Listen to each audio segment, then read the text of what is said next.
Netflix releases another Marvel superhero series, Iron Fist. This one features a white martial arts expert who fights bad guys, most of whom are Asian. After successful shows like Jessica Jones, this one misses the mark. Robert Siegel, host. And then there were four. Netflix today debuts its fourth superhero series with Marvel Television. It's a show about a superhuman martial artist called Iron Fist. NPR TV critic Eric Deegan says the new show has forced him to confront an uncomfortable truth about superhero stories and race. Eric Deegan's byline, "My name is Eric, and I'm a superhero-aholic. Yes, I actually paid to download the awful Batman vs Superman movie, and I still watch The Flash and Supergirl on the CW network. But nothing has made me more ashamed of my love for superhero TV shows and movies than Iron Fist." Judging by the first 6 episodes made available to critics, Netflix's new series is a troubling translation in part because of how it minimizes Asian people and Asian culture.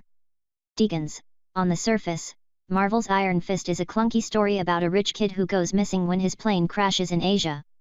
He returns to New York as a martial arts master with the ability to summon great power through his hand, the Iron Fist.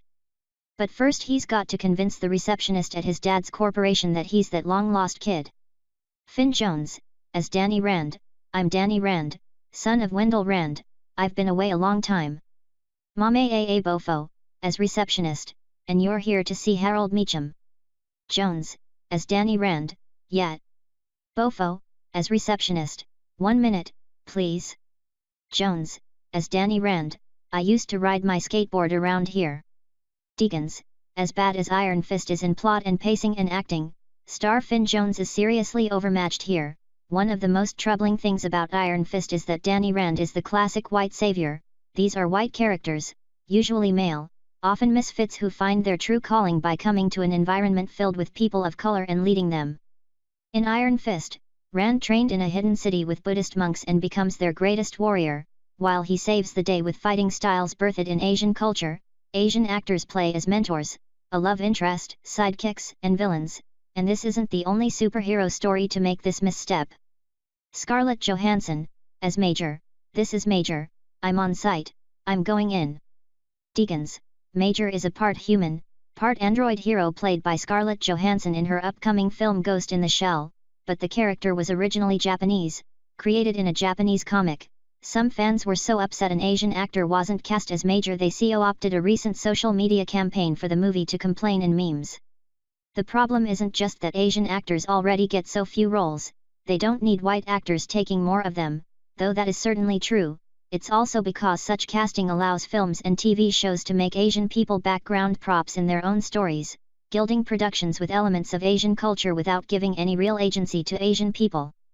Tilda Swinton, as the Ancient One, Doctor Strange, "You think you know how the world works." Deegan's, that's a white actress, Tilda Swinton, playing mystical mentor the Ancient One in Marvel's Doctor Strange movie, the characters from a city in the Himalayas in the comic books. And rather than cast a person of color in such a stereotypical role, they cast Swinton, but by trying to avoid stereotypes, the film also disappears an Asian role from a film filled with Asian mysticism which takes place largely near Nepal. One more white savior is born. Turning back to Netflix's take on Iron Fist, it's worth noting the original comic book character is also white, so Marvel and Netflix may have been torn between presenting the character as fans know him or subverting the white savior trope with different casting, but as a fan of superheroes who knows how racial issues affect media, I've realized I can't enjoy these new stories until they fully step away from old stereotypes.